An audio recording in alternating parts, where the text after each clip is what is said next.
নমস্কার, শুরু করছি টপ নিউজ এট 6। আমি পিউ রয়েছে আপনার সঙ্গে। শুরুতেই আপনাদের জানাই, কলকাতা পুরসভা দায়িত্বে রয়েছেন মেয়র শোভন চট্টোপাধ্যায়। নতুন দায়িত্ব নিয়েই তিনি কিন্তু মন পাওয়ার চেষ্টা করলেন ব্যবসায়ী সমাজের। তিনি পুরো বাজার যেগুলো রয়েছে সেখানে অগ্নি নির্বাপন ব্যবস্থার ক্ষেত্রে আরও 1 বছর ছাড় দিলেন ব্যবসায়ীদের। ব্যবসায়ীরা স্বাভাবিকভাবেই খুশি হবেন তার এই সিদ্ধান্তে। দমকল মন্ত্রী হিসাবে এই সিদ্ধান্ত নিলেন শোভন চট্টোপাধ্যায়।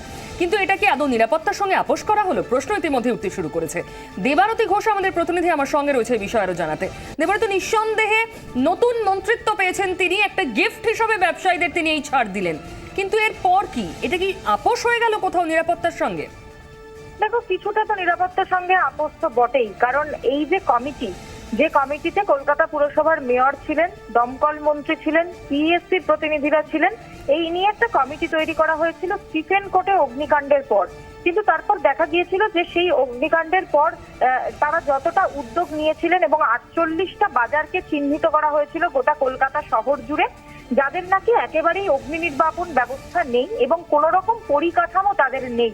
সেই 48টা বাজারের যারা ব্যবসায়ী, সেই ব্যবসায়ীদের লাইসেন্স আটকে দিয়েছিল কলকাতা পুরসভা, অর্থাৎ লাইসেন্স রিনিউ করা হয়নি। সেই জায়গায় দাঁড়িয়ে পরবর্তীকালে দেখতে পাই আমরা যে এই যে কমিটি, সেই কমিটির যে গতিবিধি সেটা শিথিল হয়ে আছে। পরবর্তীকালে কলকাতা শহরে আরো বেশ কিছু অগ্নিকাণ্ড ঘটে। চ্যাটার্জি ইন্টারন্যাশনাল অগ্নিকাণ্ডের পর ফের আবার এই কমিটি নড়ে চড়ে বসে এবং কমিটিকে রিনিউ করা হয় বলা যেতে পারে। কিন্তু সেই কমিটিও কিন্তু পরবর্তীকালে যে সিদ্ধান্ত নেয় যে 2015-2016 আর্থিক বর্ষে এই গোটা কলকাতা শহর জুড়ে প্রায় 37 থেকে 38 হাজার ব্যবসায়ী রয়েছে যাদের লাইসেন্স রিনিউ করা হয়নি, তাদের লাইসেন্স আটকে রাখা হয়েছিল, তাদেরকে ছেড়ে দেওয়া হয়।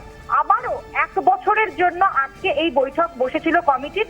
সেই কমিটি সিদ্ধান্ত নেয় যে 2016 এবং 2017 আর্থিক বর্ষে এই সমস্ত ব্যবসায়ীদের লাইসেন্স ছেড়ে দেওয়া হবে এবং একই সঙ্গে এই তাদের যে পেনাল্টি জমা পড়েছে অর্থাৎ লাইসেন্স রিনিউ না করার জন্য, সেটার জন্য কলকাতা পুরসভা নিজের ঘাড়েই দায় নিচ্ছে এবং তাদেরকে। দেবারতী, এখানেই প্রশ্ন, তুমি নিজেই কয়েকটা নাম বললে, স্টিফেন কোর্ট, আমরা জানি নন্দরাম মার্কেট কি ভয়াবহ ছবি আমাদের দেখিয়েছে।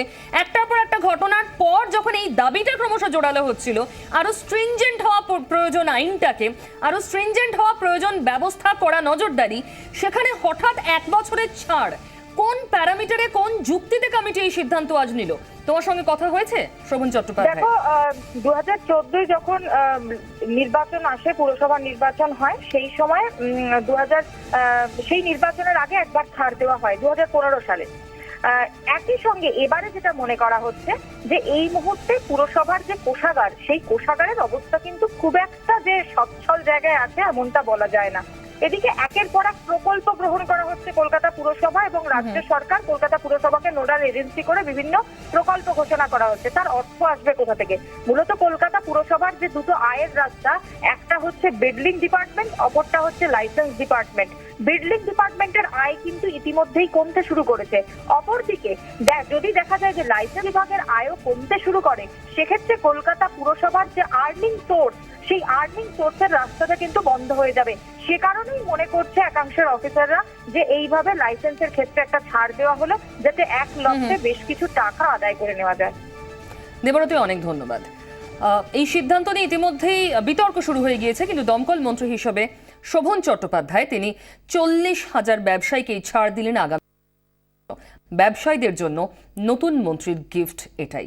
তবে আপোষ হয়ে গেল কি নিরাপত্তার স্বার্থে? বিশেষ করে যখন একটার পর একটা ঘটনা চমকে দেওয়ার মতো ঘটেছে স্টিফেন কোর্ট, নন্দরাম মার্কেট, এই প্রশ্ন ইতিমধ্যেই উঠতে শুরু করেছে। এবার দিনের আরও একটা অত্যন্ত গুরুত্বপূর্ণ খবরে আমরা নজর দেব।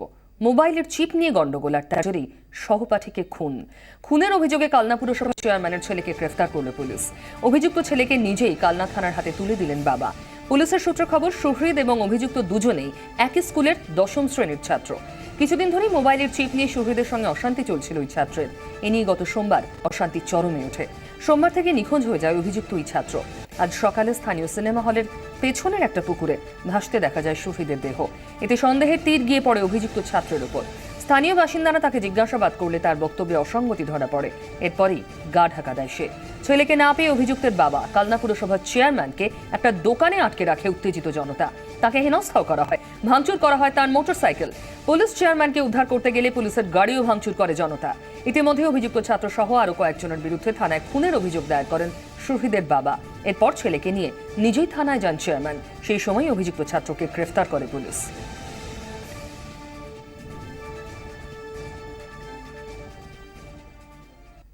খুনের ঘটনায় জড়িত থাকলে তাঁর ছেলেরও শাস্তি হওয়া উচিত, এমনটাই মনে করেন কালনা পুরসভার চেয়ারম্যান দেবপ্রসাদ বাগ। বলছে যারা বাড়ির লোক বলছে মার্ডার হয়েছে, যে ছেলেটি বাচ্চা ছেলে, ওই ছেলেটির আমার ছেলের সঙ্গে বন্ধু আছে, বন্ধুত্ব দিবে না, এবং খুব এরকম আমার ছেলের সঙ্গে আরো যাদের যাদের ক্লাস ফ্রেন্ড আছে একই সঙ্গে পড়াশোনা করে।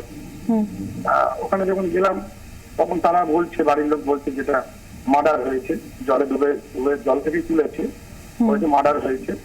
এবার আমার ছেলে যেহেতু বন্ধু বলছে, তারা তাদের বক্তব্য আমার ছেলেও এর সঙ্গে যুক্ত আছে এই মার্ডারের সঙ্গে, তাদের বক্তব্য।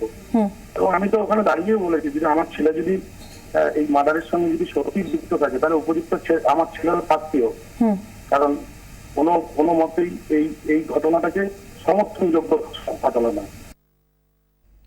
এবার অন্য একটা ঘটনা, মৃত্যুকে ঘিরে চাপানুতর। মঙ্গলকোটের কুলসোনা গ্রামের বাসিন্দা রফিকুল হাসান হত্যাকাণ্ডে রাজনৈতিক জলঘোলা চলছেই। ঘটনা তৃণমূলের দিকে অভিযোগের আঙুল তুলেছে মৃতের পরিবার, যদিও শাসক দল তা মানতে নারাজ।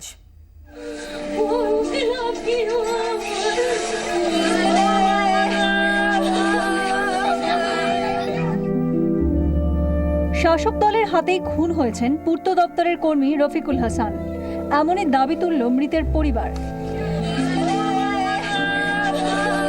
ভোটের ফল বেরোনোর পর থেকে স্থানীয় তৃণমূল সমর্থকেরা রফিকুলকে হুমকি দিচ্ছিল বলে অভিযোগ।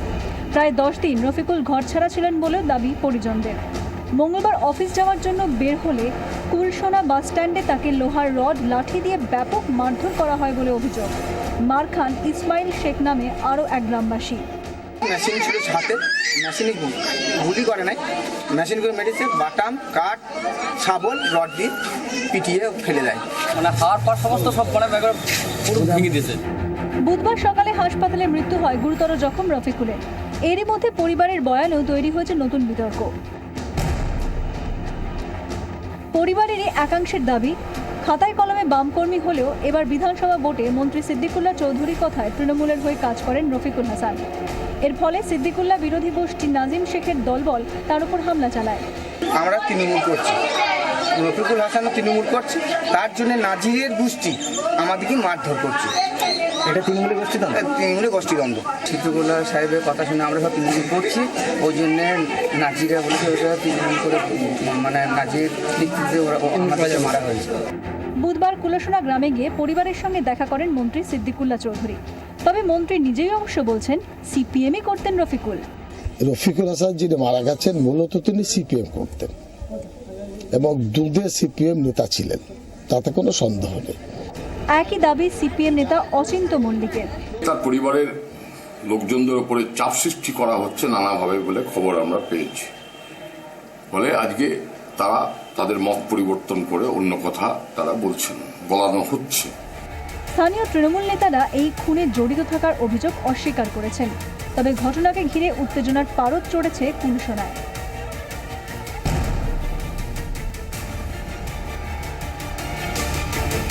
বুধবার সকাল থেকে গ্রামে ব্যাপক বোমাবাজি হয়। আতঙ্কে বাসিন্দারা, পরিস্থিতি সামাল দিতে মোতায়েন রাখা হয়েছে বিশাল পুলিশ বাহিনী। ব্যুরো রিপোর্ট, 24 ঘন্টা। তৃণমূল নেতা খুনের অভিযোগে ডায়মন্ড হারবার থেকে কংগ্রেস নেতা রফিক মোল্লাকে গ্রেফতার করল পুলিশ। বিধানসভা নির্বাচনে রফিক মোল্লা কাকদ্বীপ কেন্দ্র থেকে জোটের হয়ে প্রতিদ্বন্দ্বিতা করছিলেন।